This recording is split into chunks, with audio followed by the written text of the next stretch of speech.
Saludos, ¿cómo estáis? Nos encontramos de nuevo en nuestro podcast más de cine. Soy Álvaro Panadero. Yo soy Fran Jiménez y hoy estamos aquí con Lucio Rojas. ¿Cómo está, Lucio? Hola, mucho gusto. Estamos súper bien desde Chile y acá atentos a todo lo que requieran y un placer estar con ustedes.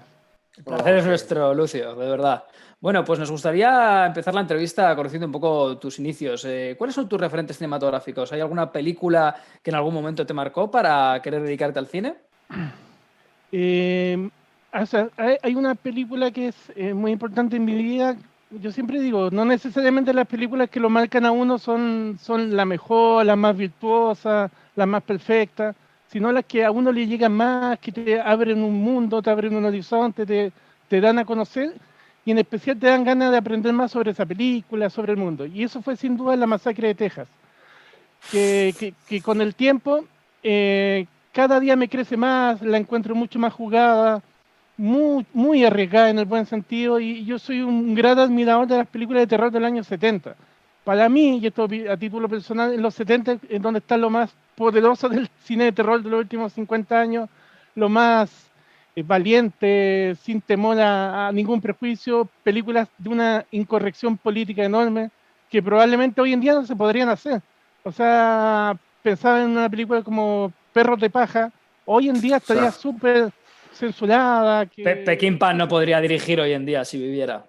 así es. O sea, vivimos tiempos muy complejos que no me gustan mucho. O sea, a medida que avanzamos hay menos libertades y se están confundiendo algunas cosas, pero bueno, ese es otro tema. Pero sin lugar a dudas, la película importante en mi vida es La Masacre de Texas, valorando un montón más de los 70, como les decía, como El Exorcista, más hacia los finales de Changeling, que ya es 79-80. Ujú. eh, Escupo sobre tu tumbo, que no son grandes películas, pero yo valoro lo que se arriesgaron a hacer esa gente. Películas muy controversiales, muy polémicas, pero al mismo tiempo en tiempo en que se podía hacer ese tipo de cosas. Claro, o sea, Y echas en falta el espíritu del nuevo Hollywood de los 70. así es. O sea, ya hace falta y bastante, creo yo. Qué y bueno. Lucio, empezaste con dos cortometrajes. ¿Cómo surgieron? Sí, yo antes de estudiar cine, estudié administración pública, después estudié una carrera convencional acá en Chile, que acá en Chile estudiar cine, bueno, yo creo que es algo que pasa en todo el mundo, pero es una carrera que es realmente para ricos. Acá en Chile hay un cerco social para los que estudian cine. Acá gente de estrato popular bajo no llega a hacer cine, y es una triste realidad. Acá el cine en Chile, en Latinoamérica, se lo tiene tomado literalmente la gente de muy buena situación económica.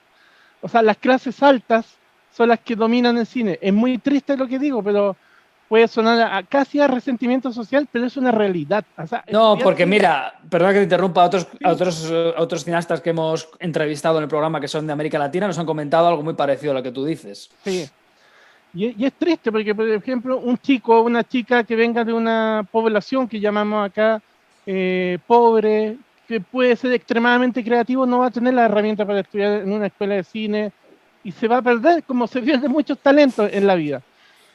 Y, y bueno, y yo estudié por eso mismo administración pública antes de estudiar cine y después estudié cine, empecé a estudiar en el 2008 y salí el 2012 y entre medio, como dice Francisco, hice dos cortometrajes muy amateur, bueno, como todas las primeras cosas que uno hace, que generalmente los primeros trabajos que uno hace son los más ricos que uno tiene porque tiene libertad para equivocarse, tiene libertad para perder plata, tiene libertad para hacer cosas muy malas. O sea, uno nunca deja de aprender. Y esos cortometrajes sirvieron un montón de aprendizaje. Y yo mientras estaba estudiando cine, estudié, o sea, hicimos junto a unos amigos una película de zombies que se llamó Zombie Down, que es una película que probablemente debe haber sido una de las últimas películas que se hizo en mini DV a nivel mundial. Una película que se estrenó en el 2012 en Estados Unidos. O sea, cuando yo egresé de la escuela de cine, se estaba estrenando una película en Estados Unidos hecha en mini DV que nos costó en esa época como $1.500, que es bastante mala, pero lo pasamos muy bien haciéndola. Porque fue una oda a la improvisación. Es una película que, y curiosamente, con todo la amateur, porque para todos los que ven, la pueden encontrar en YouTube como Zombie Down. De hecho, tiene como 5 millones de reproducciones y todo, y muy entretenido Wow, saber O eso. sea, wow. impresionante. Y eso fue un gran aprendizaje, me enseñó sobre las cadenas de distribución, como que hasta una película mala como esa puede conseguir ventas y un montón de cosas. Efectivamente, de hecho, mi distribuidor nos decía esta frase muy a menudo, que lo importante no es solo hacer la película, sino cómo la vendes. Sí, así es. De hecho, uno de los grandes problemas que que yo he notado, al menos en la educación de cine en Chile, es que, claro, te enseñan a hacer películas, te enseñan a levantar fondos concursables, básicamente estatales, pero después la distribución no te la enseñan, no te enseñan que los agentes te estafan, Que existen unos que, señores llamados agentes de ventas. que al final uno lo último que hace es ganar plata, que si uno llega a recuperar se tiene que sentir muy agradecido y un montón de cosas que uno va aprendiendo con el tiempo, que falta en las escuelas de cine, que uno entra a estudiar con una ilusión, con un sueño, y en especial como con la esperanza de hacer películas, porque hacer películas es algo muy trascendente en el fondo. Y muchos de los que hacemos películas es por eso, porque tenemos algo que contar, pero porque tiene algo muy romántico, que la película va a quedar para siempre, uno se va a morir y queda para siempre. Exactamente. Y justamente, claro, pero en la escuela no te enseñan la distribución, no te enseñan lo importante que son los festivales de cine, Ni el marketing. el marketing. Pero es Eh, como entrevistamos a Hernán Moyano y nos sí, dijo Hernán, que sí. casi toda la gente que venía de hacer cine de género en Latinoamérica había empezado haciendo cine guerrilla, totalmente underground. Toda la gente que sale en Latinoamérica y hacen cine de terror fantástico viene del cine de guerrilla. Sí, así es, porque acá, bueno, voy a contar la realidad chilena. Acá en Chile hay algunos fondos estatales que son muy pocos, son muy escasos. Y son fondos que no se los dan al cine fantástico, no se los van a dar a una película de terror, a una de fantasía, sino a películas que Chile tenga que Dilo, mostrar como, dramas eh, sociales de contexto histórico, como en casi claro, todos los países de sí, América Latina y en España, tres cuartas de lo mismo, no te creas que es muy sí, distinto, ¿eh? sí, y puros dramas sociales, gente pobre, retratada por gente rica, que es una cosa es muy curioso eso, porque la gente rica, que es la que hace cine y que es la que se gana los fondos, van a las poblaciones pobres y retratan desde su punto de vista muy de alta esfera cómo vive la gente pobre y eso lo llevan qué sé yo, a los festivales de Locarno, San Sebastián y son felices con eso. Pero es lo que muestra Chile, o sea, ganarse un fondo que tampoco son tan altos, pero para hacer una película de terror, de fantasía es imposible. Por eso que estamos todos obligados a hacer guerrilla, entre amigos, buscando recursos pequeños. De hecho, para que se hagan una idea, esa primera película de zombies nos costó $1.500. Después la tesis, que es una que se llama Perfidia, que está distribuida en España, la tiene Tema, nos costó 4.000. Después Sendero, que es una película que terminó siendo comprada mundialmente Te en comento, Netflix. Lucio, para que no adelantes, es como te vamos a preguntar por tus películas luego, si quieres, aguarda esa Ah, ya, información porque luego te vamos a preguntar sobre ellas, o sea que perfecto. no te preocupes. De Ya, hecho, súper. te queríamos preguntar, tu primera película, Muerte Ciega, es cine Sí. de guerrilla. Cuéntanos cómo te planteas hacer una peli totalmente independiente, cómo fue el proceso de escritura y el rodaje. Imagino que fue un homenaje a George A. Romero. Sí, fue alto de Romero, pero fue alto a John Ford. Fue mucho de western, fue mucho es una mezcla de militares con zombies y con cowboy, una cosa así. Wow. No sé si se note tanto en la película, pero cuando la vean se van a dar cuenta que hay mucho de eso. Que yo crecí en mi infancia casi consumiendo puro western y películas de Centauros del terror. Desierto, Sí, imagino. La Diligencia. claro, la diligencia, desde las cosas de Peckinpah, los spaghetti western, el cine John Ford, qué sé yo, hasta a la hora señalada, que me gusta mucho, o sea, un montón de cosas con las que crecí y se fueron fusionando con el terror. Y después dije, ya, tengo ganas de hacer algo de zombies junto al colega que lo hicimos y de cowboy. Bueno, y ahí hicimos ese híbrido raro. Fue mientras estudiábamos en la escuela de cine, casi a final de año. Acá las clases son de marzo a diciembre. Casi a final de año con un amigo dijimos, hagamos un cortometraje sobre zombies. Ya. pasaron las semanas y dijimos, ¿y por qué no hacemos una película sobre zombies de aquí a 2 meses más? Y comenzamos a trabajar muy amateurmente, logramos esa cantidad de plata, reclutamos algunos amigos, compañeros, actores amateur, algunos más profesionales, y terminamos haciendo una película en la que hicimos un borrador de guión, con eso fuimos a filmar, sin guión técnico, sin nada. O sea, es la improvisación máxima. De hecho, cada día antes de ir a filmar hacíamos arreglo del guión y llegábamos al otro día. O sea, era ese nivel de Sí, si Wong Kar-wai está aquí en cuanto a improvisación se refiere, vosotros estabais aquí. Sí, y íbamos improvisando todos los días. Era de tanta... había tanta amistad y cariño en el rodaje que los mismos actores hacían el catering. O sea, era guerrilla, real guerrilla. Trabajamos sin luz, ocupando pura luz natural. O sea, un montón de Con luz de rebote, imagino, claro. Puro rebote, sí. Puro rebote, plumavit, mucha plumavit. Pero no más que eso. Pero la película después, sabíamos que habíamos hecho una película muy guerrilla, muy amateur, y no nos complicaba eso, sino era una cosa de aprendizaje. Le dimos un año y fracción de postproducción y terminó comprándole a un distribuidor gringo que pagó en su momento $20,000 por una película de 1.500, que ya era bastante. De hecho, hoy en día cuesta que un distribuidor pague eso. Hoy en día porque saben que es más fácil hacerlo. Sí, están pagando 4.000, 5.000. Yo recuerdo hasta hace algunos años, hasta hace 6, 7 años, que de repente uno podía vender una película a un territorio por $30,000, $40,000. Y esos tiempos ya no... Ya se fueron. ya no pasa.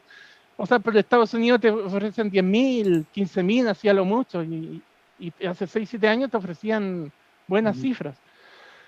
Y esa película sirvió como un aprendizaje. Aprendimos de postproducción, de la red de distribución, estuvimos en algunos festivales, pero sobre todas las cosas permitió aprender de, primero, todos los procesos, lo importante que es la red de distribución y por sobre todas las cosas que el género se venía muy potente. O sea, estoy hablando hace... El 2012 se estrenó esto, hace 10 años, o sea, casi 9 años. Pero ya se veía que venía una oleada de fantástico muy grande, que a mi modo de ver, el fantástico es lo que se ha tomado el cine mundialmente. O sea, no... Estabais picando ya piedra vosotros ahí para haceros el camino. Además, comentas esta combinación tan curiosa de western con zombies que pienso que no es exactamente igual, pero en el fondo, subliminalmente creo que está ahí. Bone Tomahawk, creo que os habéis adelantado a Craig Zahler en ese sentido. Sí, de hecho, bueno, un Tomahawk la vi en sí, yo recuerdo que la vi. Y sí, claro, sí, como les digo, pueden ver la película en YouTube, está completa, está en una versión sin censura y todo.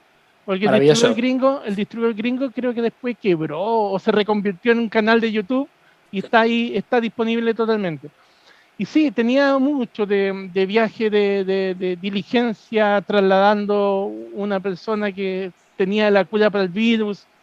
Ahora, es una película que tiene de muy bajo presupuesto, es decir, los maquillajes no son muy buenos, no hay mucho extra. Pero yo creo que el espectador sabe lo que va a ver. Es decir, cuando tú vas a ver el mariachi de Robert Rodríguez, sabes lo que vas a ver.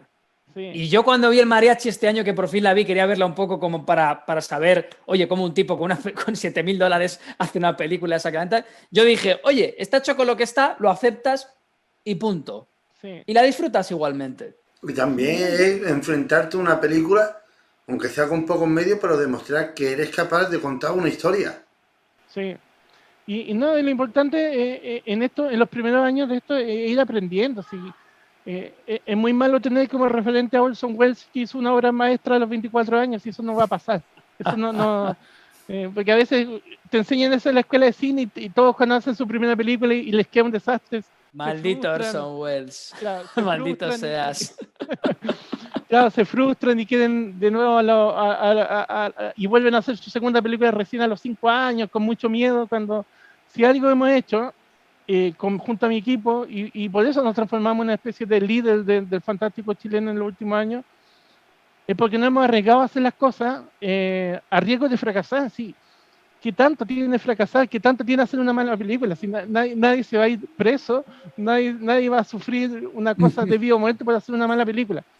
El tema es tratar de hacer la película, acá en Chile al menos, perfecta, de $1,500,000 que están 5 o 6 años buscando el presupuesto y finalmente no se les da.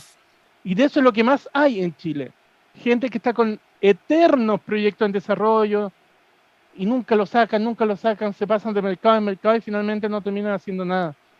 Porque hacer la película soñar de $1,000,000, yo también quiero eso, pero si no me llega, no me va a llegar nomás. O sea, está y pasan años en eso.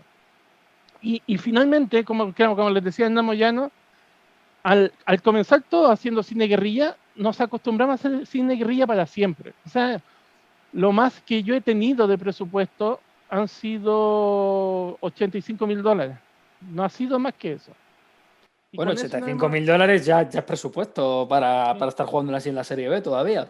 Sí, y eso es como lo que más hemos tenido, pero no más que eso. Y acá en Chile ya somos contentos con tratar de sacar una película y probablemente somos de los que más rendimiento sacamos. Terminamos llegando a todos los festivales grandes, a Sitges, a BIF, a Bifan y un montón más. Y es porque hemos aprendido a ser competitivos. Porque en los viajes a los festivales, que me han tocado un montón en el mundo, he aprendido dos cosas. Primero, que el fans del Fantástico, primero, es muy preparado, es muy cinéfilo. Es muy cinéfilo. Se lo ve mucho todo. amor, sí, tiene mucho amor y cariño sobre las películas y te quiere un montón, te admira un montón. Pero, por otro lado, es súper exigente también. O sea, le da lo mismo que la película te haya costado $10,000 que $1,000,000. O sea, la película es buena o mala. Y eso nos ha enseñado a nosotros como equipo a ser competitivos. Es decir, si la película nos vale $40, $50,000, que se vea de $500,000. Porque no hay otra. O sea, no hay de otra, más en un mundo donde el Fantástico está terriblemente competitivo, donde están metiéndose las grandes cadenas, los grandes estudios, los grandes actores de los clase A, están todos volcándose al Fantástico. Y eso no obliga a asustarse y decir, oh, no puedo competir contra eso, sino a darle vuelta, a preparar mejor las películas, a diseñar más, preocuparse más de la fotografía, de los actores, de los diseños de los efectos visuales, prácticos y un montón de cosas. Y otra cosa que también es súper importante, estar atento a las corrientes. O sea, yo soy súper obsesivo a ver todos los festivales grandes que están en el mundo. Cuando me toca viajar, consumo todas las películas porque las películas te van marcando las tendencias. El Fantástico, como un montón de otros tipos de cine, tiene 2 o 3 años que se transita en distintos temas, pero son los mismos. Si se fijan, ahora está el horror elevado, que le pusieron un nombre muy feo, pero así como eso, yo me he fijado que ahora hay 3 tendencias que están a hacer las películas muy poderosas conceptualmente, las comedias plásticas muy, muy violentas, pero graciosas. Pero, por ejemplo, hay otras películas de terror más extremo que están un poco en retirada, que en estos momentos no se están haciendo, y así. Hay tendencias que se van dando vueltas cada 3 o 4 años, que es súper importante para todos los que hacen cine estar al corriente de eso. Porque me han dicho, por ejemplo, acá en Chile, gente que le ha gustado Trauma, que es una de nuestras películas, que me han dicho, oye, me influenció un montón Trauma, quiero hacer una película igual de controversial, violenta. Y yo les digo, no hagas eso. O sea, hoy en día no está para ese tipo de películas. No vas a encontrar distribución, no vas a encontrar agencias, no vas a entrar en los festivales y va a ser Hay que hacer un estudio de mercado al final. Exacto, o sea, uno puede tener ganas de hacer la película soñada, pero si esa película soñada no es la que requiere el mercado finalmente, no hay que hacerla. Por eso, esto no es llegar y hacer películas. Yo siempre cuando me invitan a hacer clases digo, no es llegar y hacer películas, sino estar atento a las tendencias, a lo que se está haciendo, ver los mercados, ver las seleccionadas de Frontiers, ver las seleccionadas de Beef Market, del Bifan, ya. Son 15, 20 seleccionadas. ¿Qué tipo de películas son? ¿Cuáles son las que se vienen? Porque esas que están en los mercados son las que van a estar en 2 o 3 años más. Y esas son las que marcan tendencia. Por eso que esta es una actividad de mucho estudio y nosotros lo hacemos. Desde nuestro nicho lo hacemos para estar al corriente de qué es lo que se debe hacer, qué es lo que no. Por ejemplo, yo observo mucho el fenómeno de A24. A24 instaló un tipo de película que se está haciendo y está llevando a que incluso los independientes la estén haciendo. Y es súper interesante ese fenómeno y por eso hay que estar atento a todo lo que se está haciendo, a los mercados, a las selecciones oficiales de los festivales grandes como como un Sitges, como un Bruselas, como un Fantastic Fest, un A mí personalmente, A24 me parece que es la productora norteamericana que más se la está jugando ahora Así en es. todo lo que produce y en todo lo que hace. Produjeron, la última que produjeron fue Green Knight, ¿no? Green Knight, correcto, el Caballero Green Verde, Knight. con Dev Patel, la versión del Caballero Verde de las leyendas artúricas, de hecho, y yo tengo muchísimas ganas de verla, o sea, es increíble lo que hacen. Y después, Lucio, en tu siguiente película, Perfidia, ¿cómo lograste producirla? ¿Cómo sacaste adelante esa película? ¿Y cómo fue todo el proceso, desde el guión, rodaje y después la postproducción? Sí, mira, esa tiene una historia bien simple. Esa iba a ser la tesis de mi escuela, de la titulación. En la escuela de cine la escuela te suministraba equipos técnicos, equipos humanos, postproducción para hacer una película de tesis. Como suelen ser las películas de tesis, son poco arriesgadas, mucho más contenidas, de pocos personajes. En ese momento, yo quería que mi tesis fuera Sendero, pero Sendero fue rechazada por la comisión. Y yo dije, ya, bueno, no la puedo hacer ahora, así que voy a buscar otro tipo. Y salió esa película que era mucho más experimental, mucho más que yo la sentía siempre como un cortometraje, pero que terminó alargándose a 70 minutos, pero cuando la ven se nota que es un cortometraje alargado. Y Eso precisamente le pasó a Alex de la Iglesia con Acción Mutante, que era muy ya, buen cortometraje. José Luis Cuerda lo vio y dijo, yo te produzco un largo, no un corto. Y es ese error implícito que está ahí. O sea, que vemos que te pasó también lo mismo en este caso. sí. Y lo bueno es que como era una tesis de escuela de cine, Ujú. no tenía mayor riesgo, experimenté, pero claro, la película dura 70 minutos.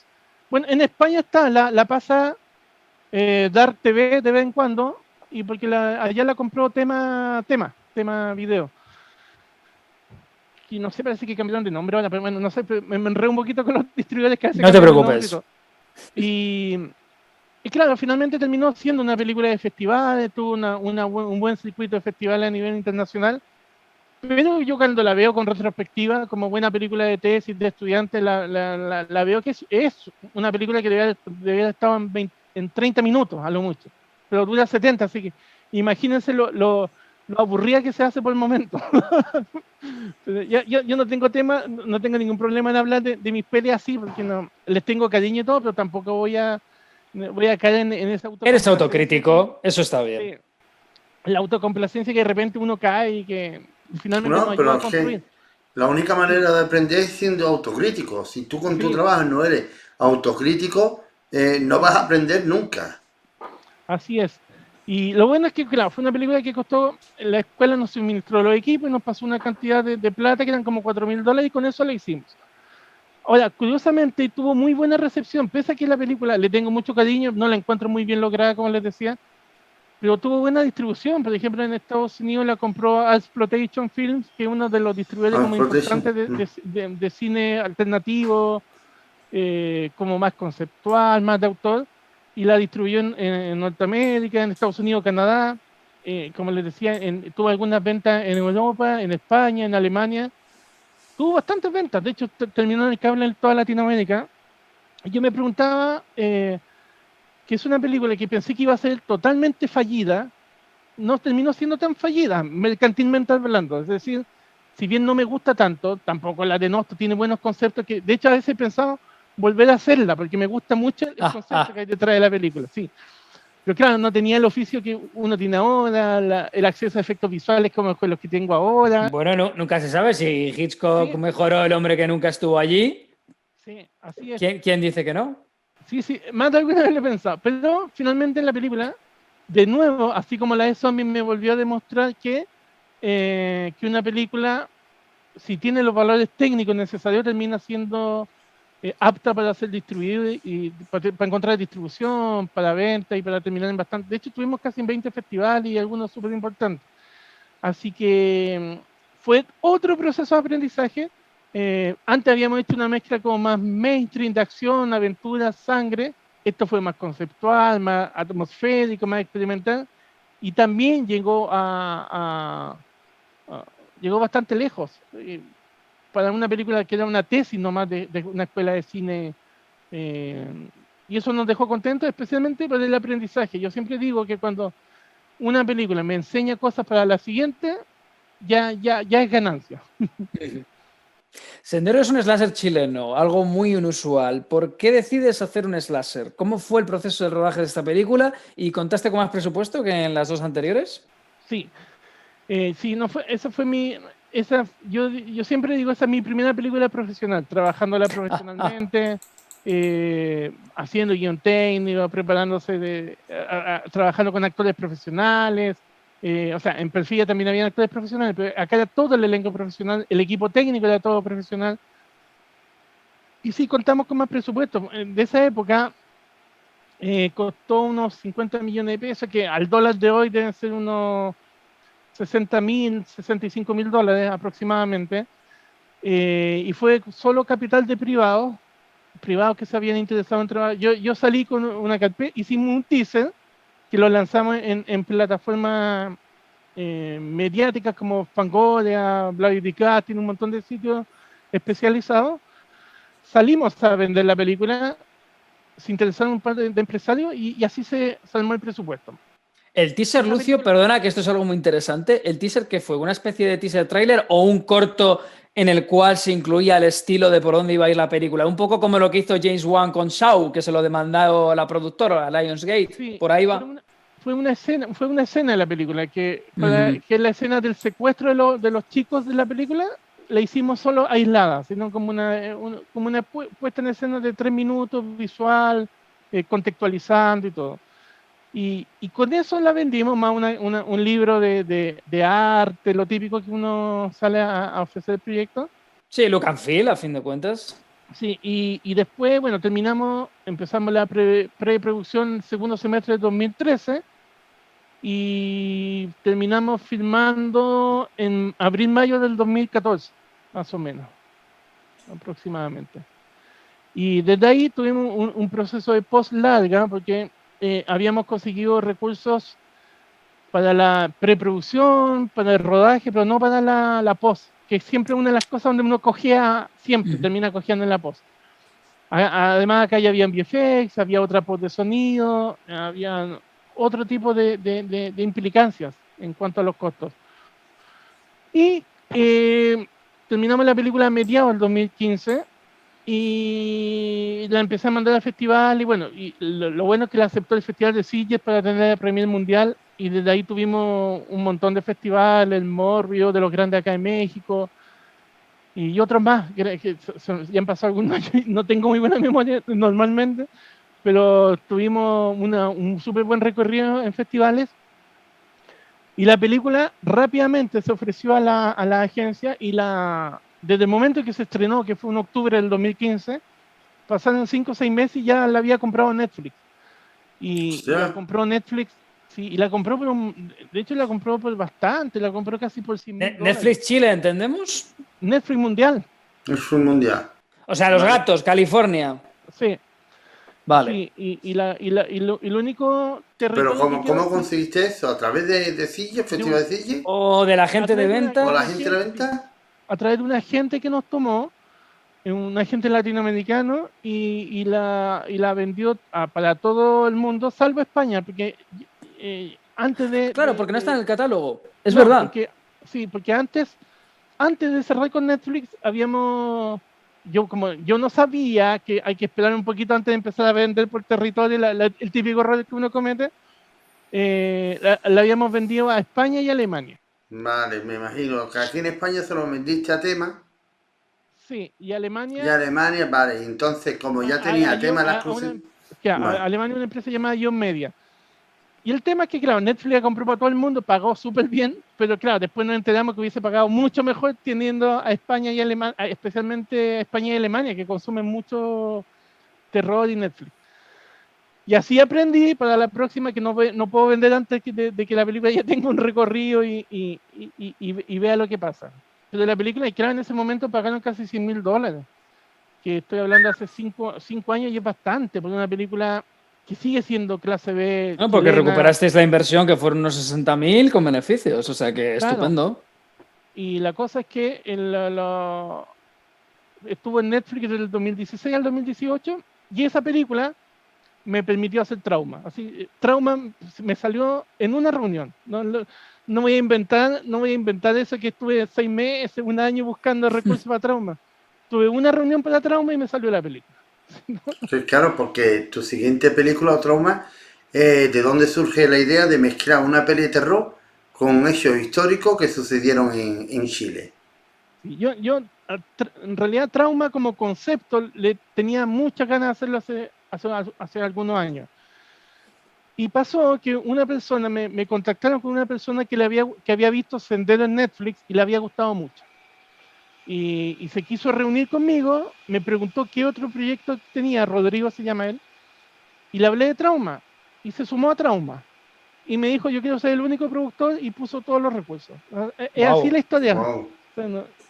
Es así la historia con Rodrigo Fernández, que es el productor, y esa película costó más, ¿no? A ver.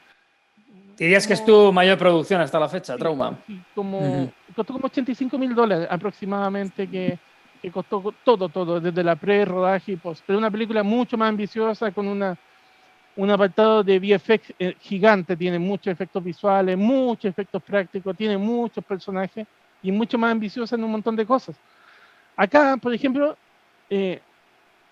acá renunciamos a algunas cosas. Por ejemplo, teníamos la discusión de si lo hacíamos con cámaras de alta gama o cámaras medianas nomás. Porque si lo hacíamos con cámaras de alta gama, se nos encarecía el rodaje y hubiésemos tenido que quitarle plata para efectos prácticos, para VFX y ese tipo de cosas. Es que estudiamos bastante la Sony para sacar la mayor potencialidades posible a la iluminación, al diafragma y a todo.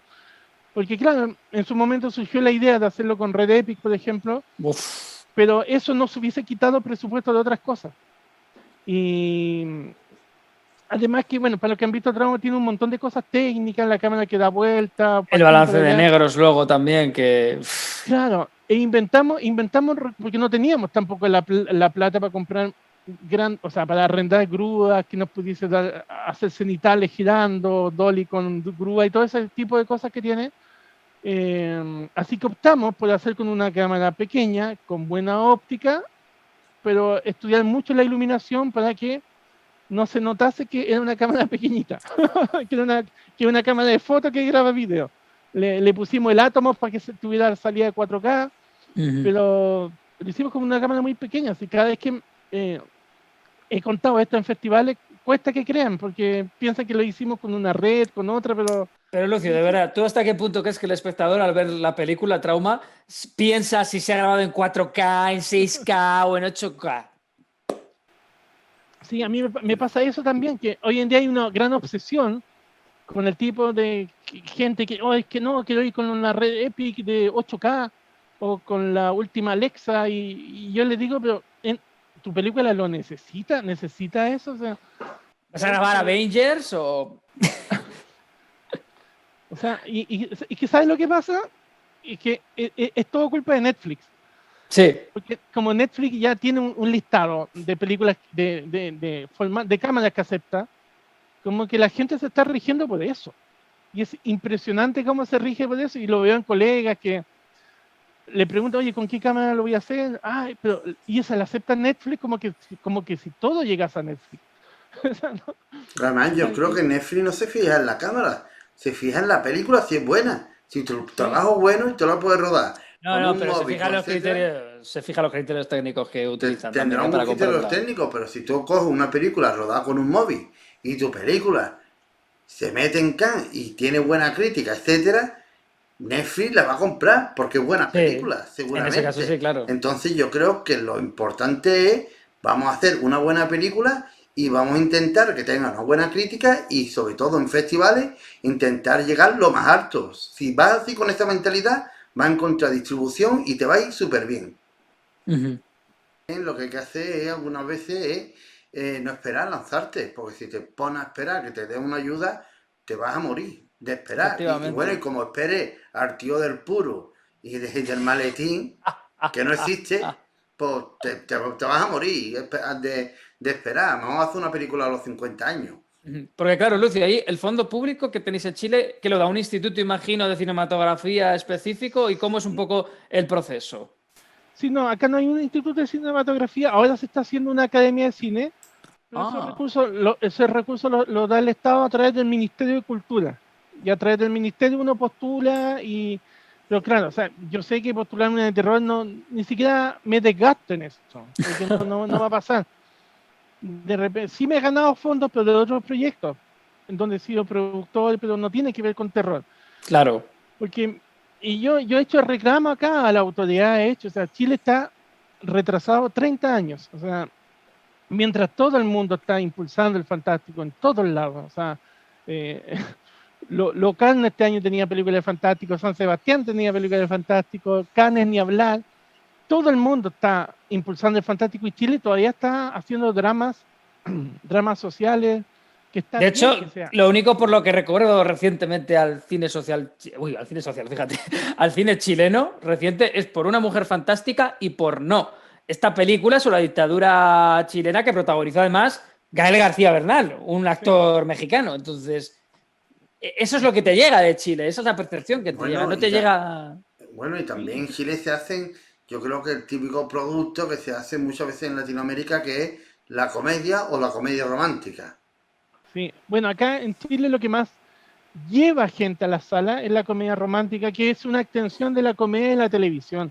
Actores de la televisión, la típica cosa liviana de la televisión, trasladada a pantalla grande con iluminación de televisión y todo ese tipo de cosas muy horrendas, pero eso es lo que lleva gente acá. Y es lo que con la gente gana plata. Pero películas, o sea, este año, para que se hagan una idea, ya estando en octubre, ya pestañeando ya, vamos a terminar el año, no se ha hecho ninguna sola película de fantástico en Chile, ni una se ha filmado.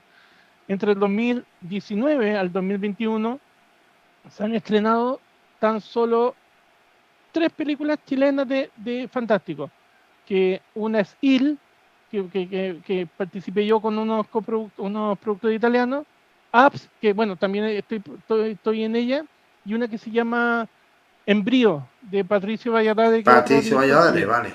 Y son las 3, imagínense, en los últimos 3 años, 2019, 2021, 3 películas. Y 2 son mías. Imagínense Si no fuera por ti, no estarían hechas. Sí, eso me decían el otro día en un reportaje. O sea, si probablemente yo estoy dándole vida al fantástico chileno en estos momentos. Porque claro, hubo otra película llamada La Casa, pero no pasó mucho con esa película. Dice Y finalmente, La de Jorge ¿cómo? Orguín. Sí, sí, pero no pasó mucho, tuvo como pocos festivales. Y la cosa es que se hace muy poco. Y por lo mismo es que, como bien dicen ustedes, yo ya estoy en la labor de, si no voy a conseguir los recursos grandes, veo qué es lo que tengo, veo cuánto es lo máximo que puedo tener, ajusto el guión a eso y nos lanzamos a filmar. Porque esperar que llegue, como les decía, el señor del público, como decían, con la maleta que te dan, toma, acá tiene 500.000 euros, haga lo que usted sueña, eso no va a pasar. Eso no va a Y, pasar. Y hay gente que todavía cree que va a pasar. claro, es lo que habría que ponerle a la gente, los pies en la tierra. ¿Y cómo ha sido a lo largo de tu carrera la relación con los actores que han ido cruzándose en los proyectos que has hecho? ¿Según has ido obteniendo más presupuesto en las películas que has realizado? No, súper bien. De hecho, siempre he tenido muy buena relación con los elencos. Se vuelve muy partícipe en los proyectos nuestros a nivel de prensa. Eh, Muchos de los actores con los que he trabajado no conocían nada de Fantástico. Más allá de lo típico, conocer El Exorcista, La Profecía, lo típico. Y algunos les he enseñado, adentrado en este mundo. Pero así también nos ha pasado que hemos trabajado con actores que no les gusta derechamente el fantástico, y con ese tipo de actores yo no he vuelto a trabajar porque el fantástico es muy especial. Te tiene que gustar mucho para estar en esto. Si no, mejor no. Yo siempre recomiendo a toda la gente que está, cuando te entrevistes con el actor, trate que le guste, que conozca o al menos tenga intención de aprender mucho fantástico. Pero si pasa de repente uno he escuchado cosas que actores o actrices dicen que no han visto ni El Exorcista, mejor alejarse de ahí, porque entrar en ese universo de perder tiempo explicándole algo tan profundo como el fantástico, no vale la pena. Pero afortunadamente me he rodeado de elencos que les gusta el fantástico, se apasionan por él, son muy fans de esto y ha facilitado las cosas. Y en especial pasó en Trauma, pasó en las películas nuevas, en Apps.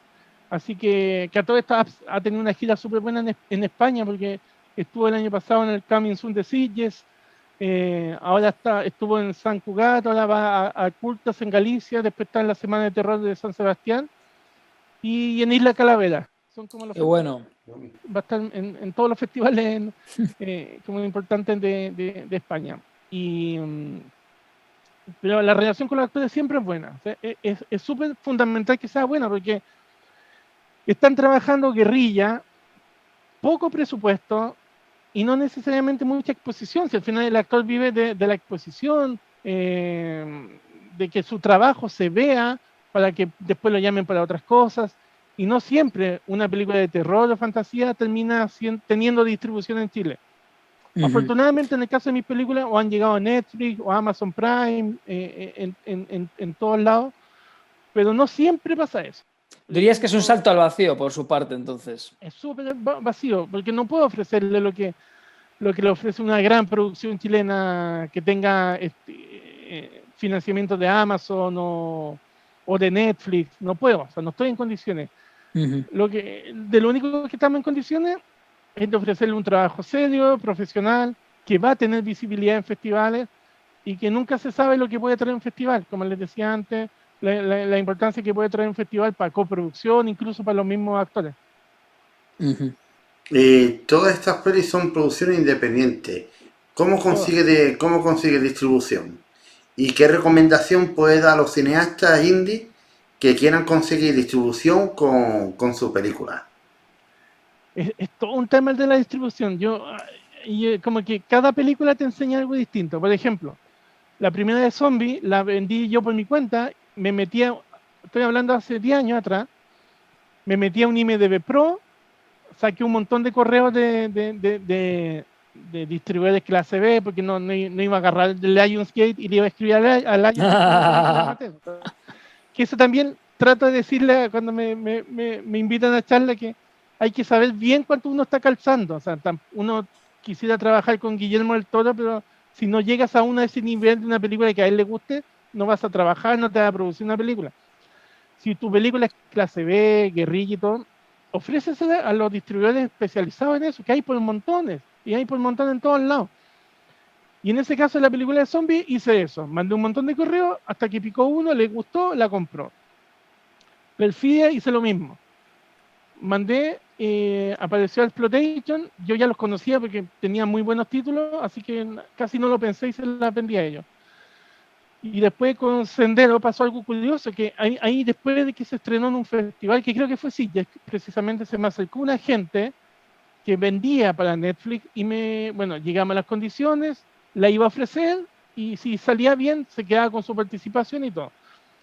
Y después que se vendió a Netflix, yo derechamente no la vendía a más territorio porque salió bastante rápido y ya de momento en que entraba en Netflix globalmente ya perdía como interés para DVD, para Blu-ray. O sea que fue una venta única en realidad de todos los derechos asociados de la película. ¿Quién fue este agente de ventas, por curiosidad? Fue un argentino que se llamaba Alejandro, no me acuerdo no recuerdo bien, pero un argentino que trabajaba para una empresa que se llama Energía Entusiasta. Energía Entusiasta. Sí, Energía Entusiasta, que es una distribuidora argentina. No sé si todavía está como deal de Netflix, pero al menos en ese momento sí. Y para Trauma pasó que Trauma era una película muy específica porque justo a Trauma le pasó un accidente, en el sentido de que estábamos muy contentos con la película, pero poco antes del estreno sale todo el escándalo mundial de Weinstein. Comienza el fenómeno mundial del Me Too. Claro. Y claro, Trauma es un rape and revenge. Aunque tenga un contexto social, dramático, real, sigue siendo un rape and revenge. Y hay gente que al ver el trailer decía, no, este tipo de películas no se puede distribuir. Por ejemplo, en el Fantastic Fest estaban muy interesados en tenerla, pero no la tuvieron en definitiva porque uno de sus programadores había sido acosado por O sea, acoso que digamos sexual. que el Me Too cambió también los parámetros de la distribución del Así es, Fantástico.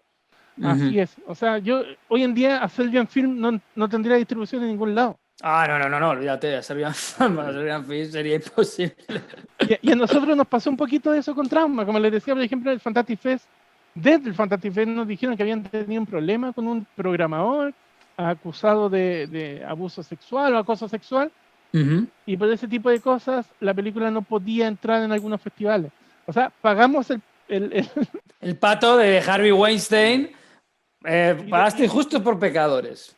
o sea, Claro, está bien, si está todo bien con lo que haya pasado, que haya caído Weinstein, el Me Too, todo eso por está excelente, supuesto, pero claro, por pero la supuesto. gente está a un nivel tan airada de meter todo en el mismo saco que ve una película que trata de eso y no, a la hoguera en llamas, ciérrala. La Ujú. época de la cancelación está sumamente peligrosa porque cancelan cosas sin verlas, cancelan cosas solo por un nombre, por un avance, por un trailer. Y bueno, como iba a ser difícil, la distribución se acercó Real Suspect, que es una agencia de distribución francesa muy Sí, importante, y como, esa es la que nosotros queremos que nos coja herederas. y como ellos son especialistas, dije, ya, mejor que se la pase a un especialista, porque yo solo Mm. no voy a poder. Y bueno, y ellos me ayudaron a meterla a un montón de festivales, Sí, son cosas buenos, son bastante ¿Y buenos. difíciles. qué es recomendante? ¿Ir con un agente de venta o directamente llamando a distribuidoras de cada país?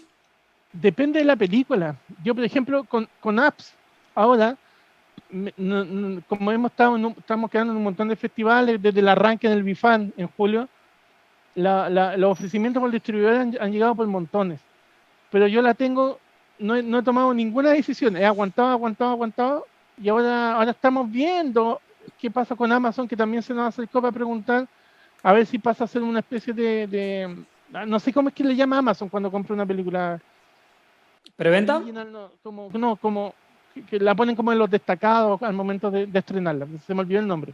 Ujú. No sé si eso vaya a resultar, pero al menos esperamos que sí. Y si no es eso, yo creo que ahí vamos a ver algunas de las agencias que se nos han acercado. Pero el tema con la antología que pegan bastante bien en festivales, pero a veces son de difícil distribución Sí, en plataformas o qué sé yo.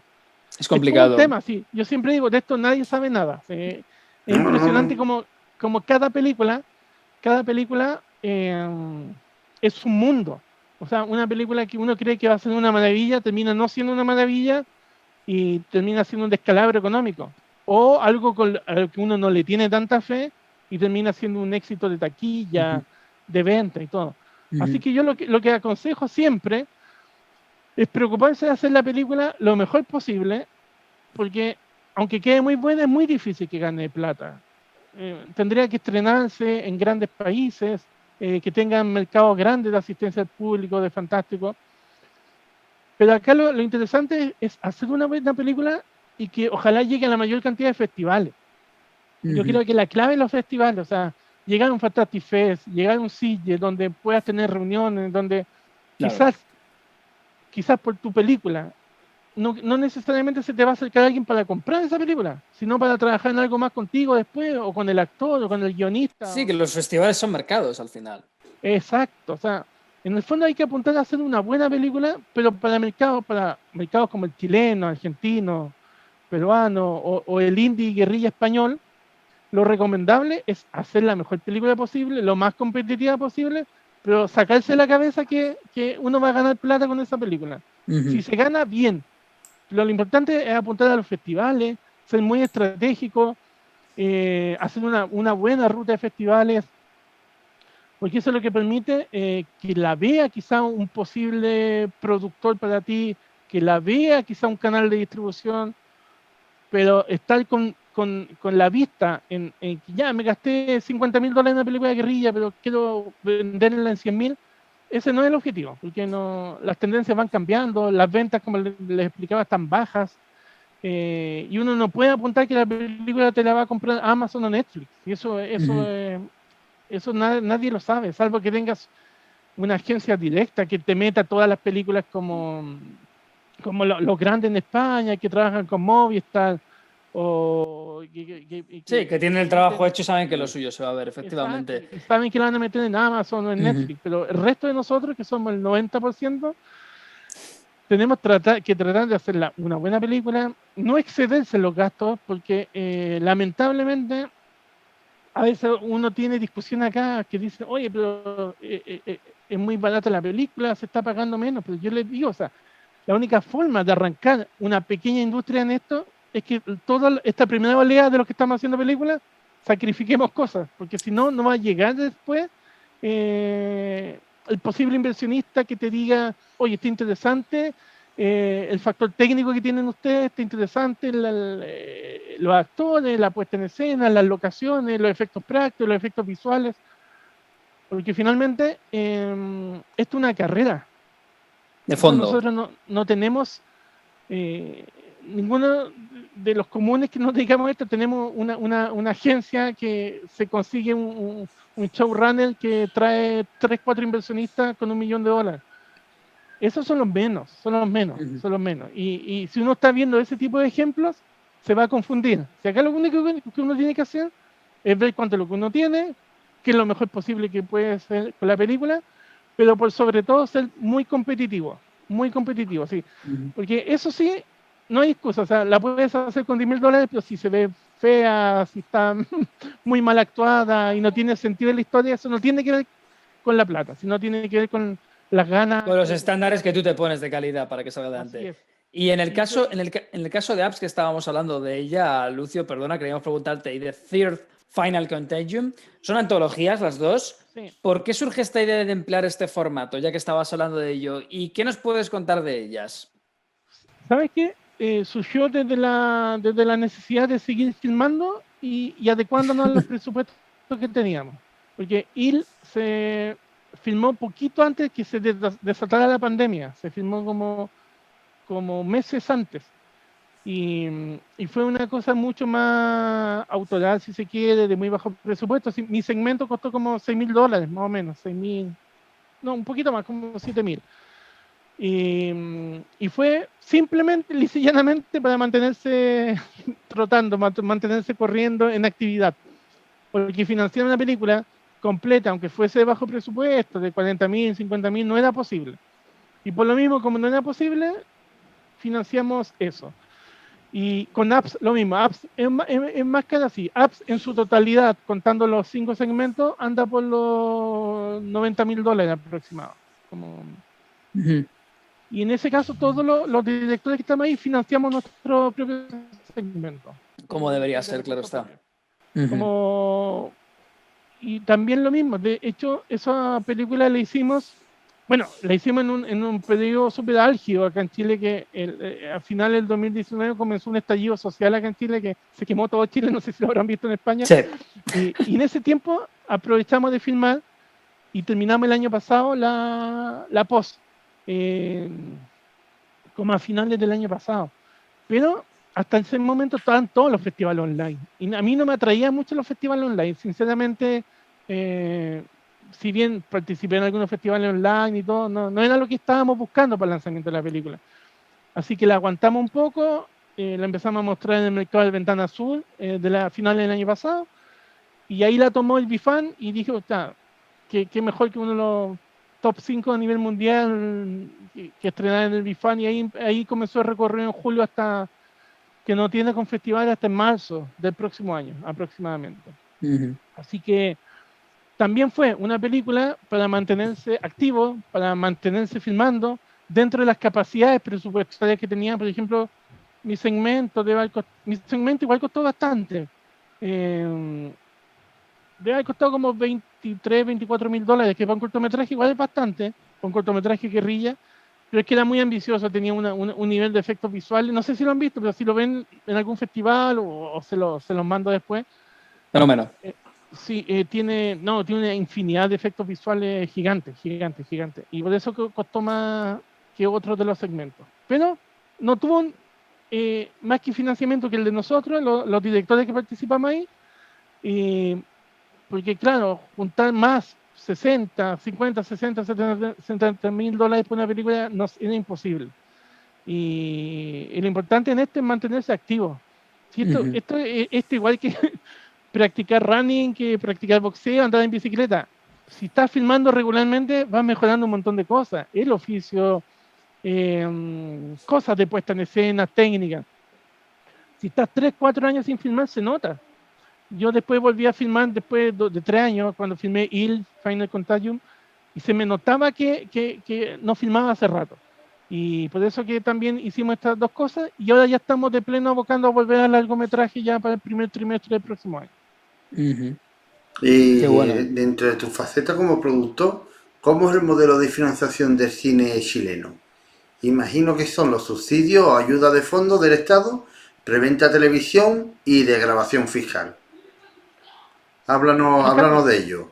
Sino acá, como les decía, lo fiscal es inexistente para Fantástico, no hay forma. Segundo, los canales de televisión no compran películas acá. No es Claro, es que en España algunas cadenas Sí. están obligadas por ley. Sí, no, acá no.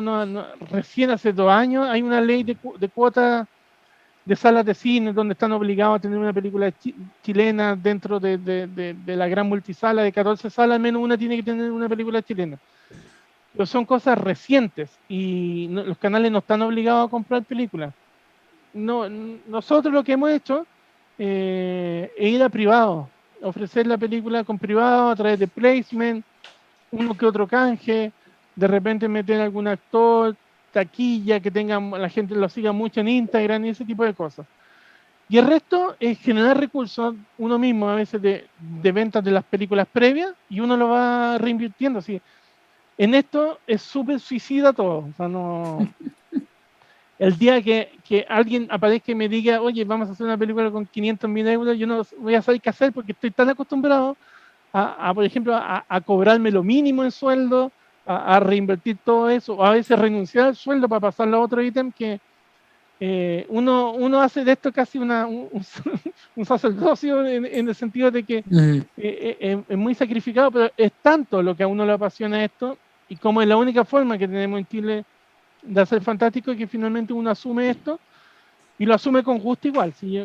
Lo digo como graciosamente, pero como queja jamás. O sea, me considero súper afortunado de, pese a las dificultades, hacer las películas, aunque no sean de grandes presupuestos, pero que finalmente tienen buenos resultados, hacen buenos recorridos en festivales y terminan en plataformas interesantes donde terminan en visibilidad de todo el mundo.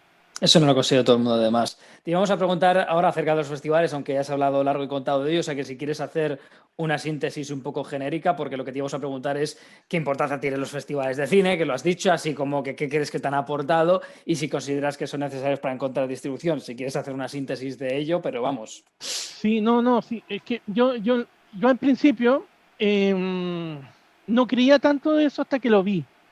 Cuando inicié en esta actividad con las primeras películas super amateur de escuelas de cine, pensaba que mandando los correos era bastaba y sobraba, pero estando en festivales de cine es cuando conocí a colegas que están en otra realidad, a productores que están interesados por tu trabajo y se pueden asociar, buscar coproducciones bilaterales o con más países. Es sumamente importante que la película se plantee, en especial para los que hacen cine más guerrilla, que lo planteen desde el punto de vista con una ruta en festivales, con un camino en festivales. Tampoco se trata de que cualquier festival, no todos los festivales sirven. O sea, yo tengo como política pasar la película a cualquier festival que lo pida. Porque hay agencias que son más quisquillosas, que quieren solo festivales clase A o grandes. Sí. Esa es una de las razones por las que retuve apps. Porque si la pasaba a agencia, sé que las agencias me iban a comenzar con eso. Que Bifan sí, pero que este otro no. Que el Terror de San Sebastián sí, pero que este otro no. Y comienzan con eso. Yo soy contrario a eso. O sea, no... Me gusta que en nuestro caso, por ejemplo, ya que ha sido el tema, nosotros queríamos hacer el recorrido de Fantástico y Terror. Pero sabíamos que había algunos festivales que no pudimos aspirar con esta película porque es una película independiente, de guerrilla también, con muy poco presupuesto, por encima quizás de la media de algunas películas independientes españolas, pero muy pequeña todavía. Entonces tenemos ahí ha habido, no ha sido un conflicto, sino simplemente un malentendido a nivel de qué estrategia seguir, sobre qué festival enviar de forma específica para con la distribuidora y luego, pues como tú me has dicho, si se mete un agente de ventas, pues nuevamente hay que volver a negociar un poco cómo definir esa estrategia a fin de cuentas, ¿no?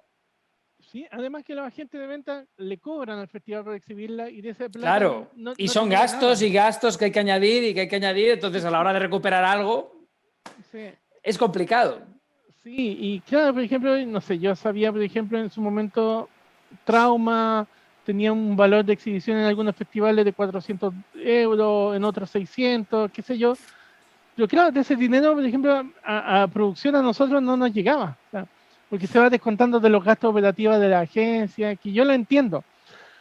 Y por lo mismo que con Apps, que es una película sumamente de la que somos dueños absolutos los directores, dijimos ya, queremos en festivales grandes, como un Bifan, como San Sebastián, como un montón de que, el Morbio y otros que estamos quedando, pero también queremos en algunos medios, pero que sean de trayectoria, que tengan una cantidad de años, qué sé yo. Y así fue.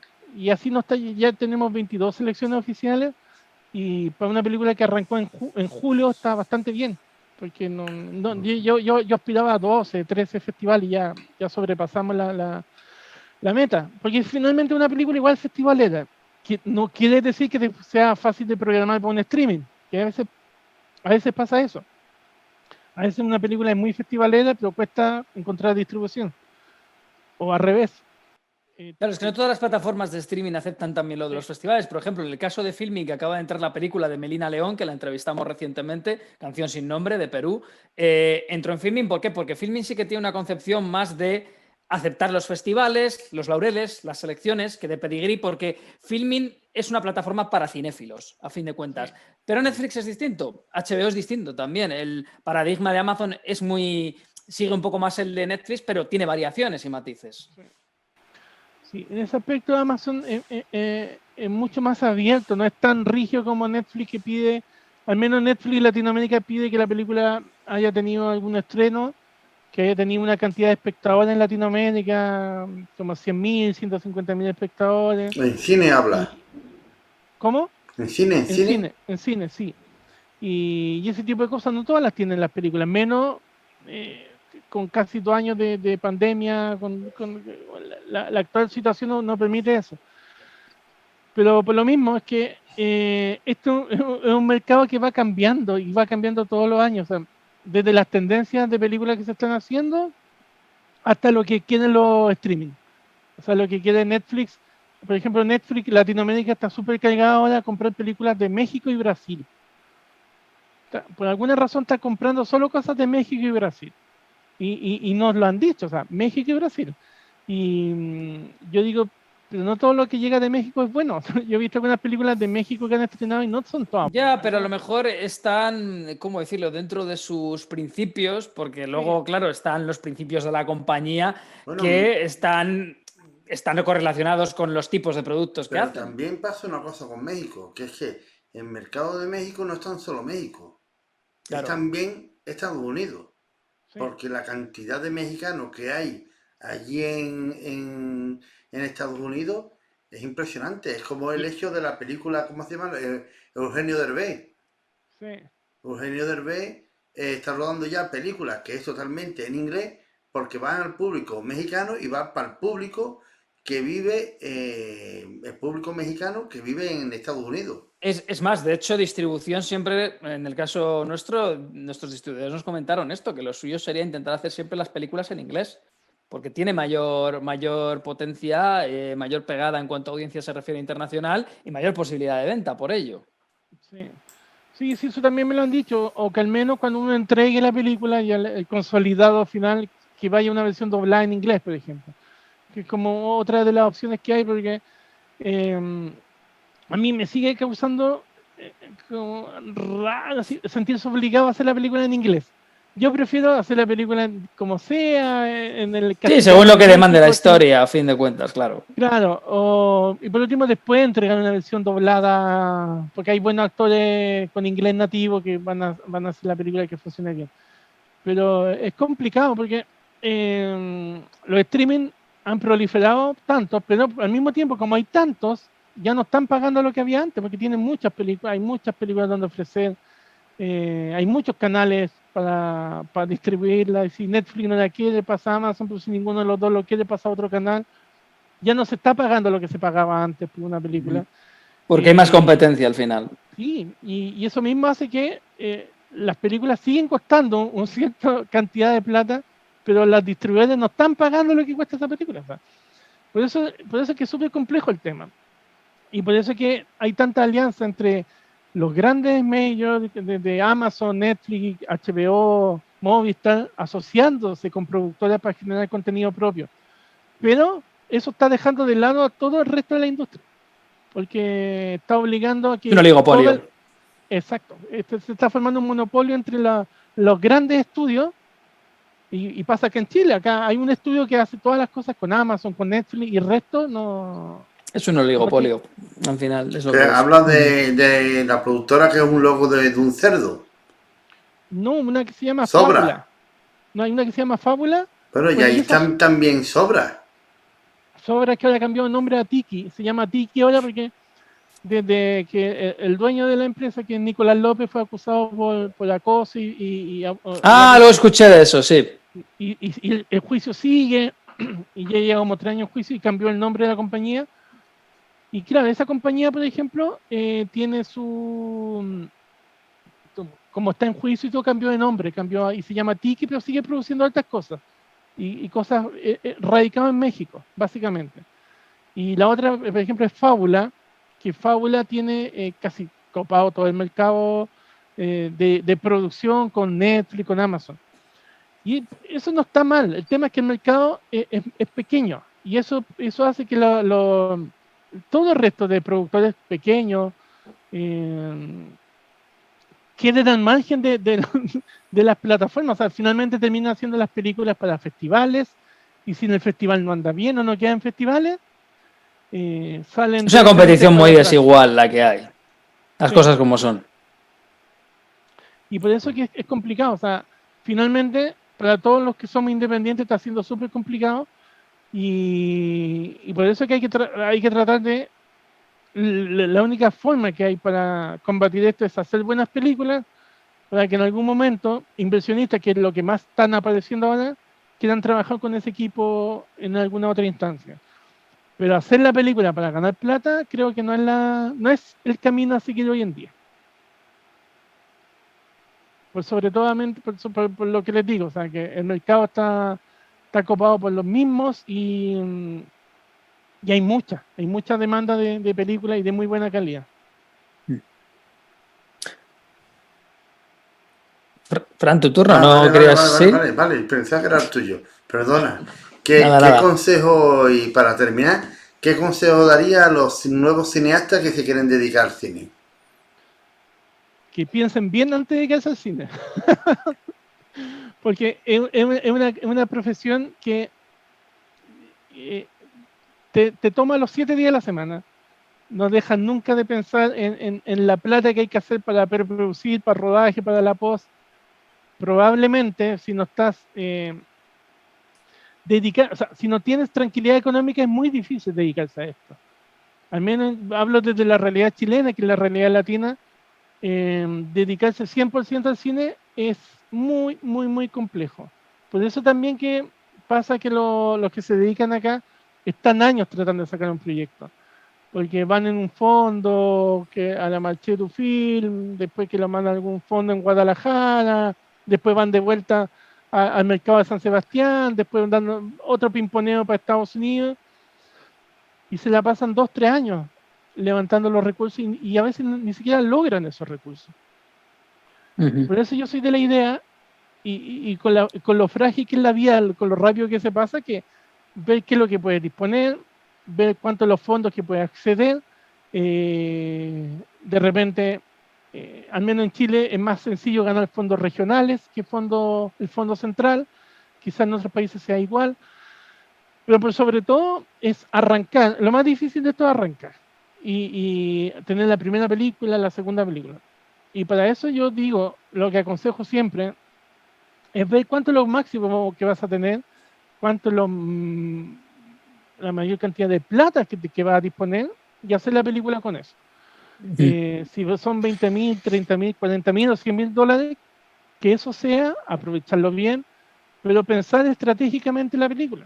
Como les Ujú. digo, de repente me piden consejos de, oye, quiero hacer esta primera película. Y yo, como estoy muy atento a las tendencias, les digo, sinceramente, eso sí, eso no. Eso sí, eso no te va a resultar porque no están los tiempos para eso. Ujú.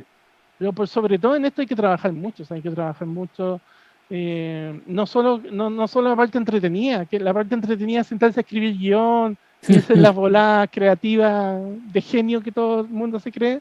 No, sino Pero el networking, el estudiar el mercado, que hay exacto, tendencias, po- po- hacer relaciones y conexiones a fin de cuentas. exacto, postular a mercado, postular a los fondos, ver muchas películas, ver qué es lo que la está llevando, ver qué es lo que fracasó, por qué fracasó esa película, estudiar, especialmente para los que somos pobres, para los que somos pobres y que nos jugamos la vida en cada película, decir, ya, tengo 20.000 dólares por una película. ¿Puedo hacer algo con eso? Sí, se puede.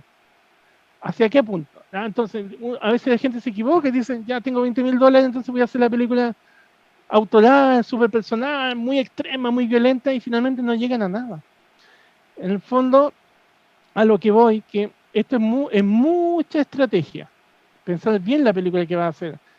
Uno siempre tiene la película soñada con la Ujú. que eh, con la que Otra anhela cosa es hace años. otra cosa es la realidad. Exacto, pero eso yo siempre digo, hay que tener dos, tres alternativas. Yo siempre me acuerdo de una entrevista a Steven Spielberg que decía que en su inicio siempre andaba con 4 o 5 proyectos bajo el brazo.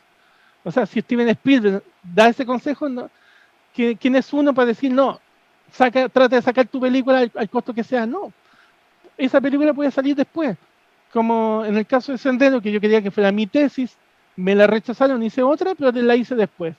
Y Ujú. esto es una carrera de largo aliento. O sea, puede que lo que no hiciste ahora no quiere decir que no lo vayas a hacer en 5 años más. Pero lo principal es hacer cosas. O sea, si con un equipo de productores, socios, que eres capaz de reunir 20.000 dólares, 30.000, invéntate una película con eso. Están los recursos técnicos, hay muy buenos artistas de efectos visuales, hay muy buenos directores de fotos, actores que están iniciándose o no tienen tanta trayectoria, pero que son buenos, sean inteligentes. O sea, muchas veces, en vez de ser prácticos y estrategas, tratan de jugar al glamour del cine con muchos recursos, con un camión de catering y un montón de cosas que si Que no no es la aportan tanto al realidad, final. no, sí, imagínense, una película de género más exitosa del último año que fue Trauma, fue hecha con una cámara de fotos, la Sony A7S II. Y eso es un ejemplo directo de cómo se pueden hacer bien las cosas. Pero en ese guión técnico trabajamos 3 meses, plano a plano, no quedó nada al azar, nada, nada, nada. Ujú. Todos los planos que se ven en la película estaban dibujados. Incluso algunos hicimos animatic y todo para que no cometer errores. Fenómeno. Así que yo insto a la gente a que estudien, vean el mercado y que se larguen a filmar. Si lo peor que puede pasar es que hagan una película mala y aunque sea buena tu película, los haters de internet la van a encontrar mala. Así que hay que dedicarse, Exactamente, eso es hay, verdad. hay que dedicarse Eso a es hacer buenas verdad. películas. Sí, sí.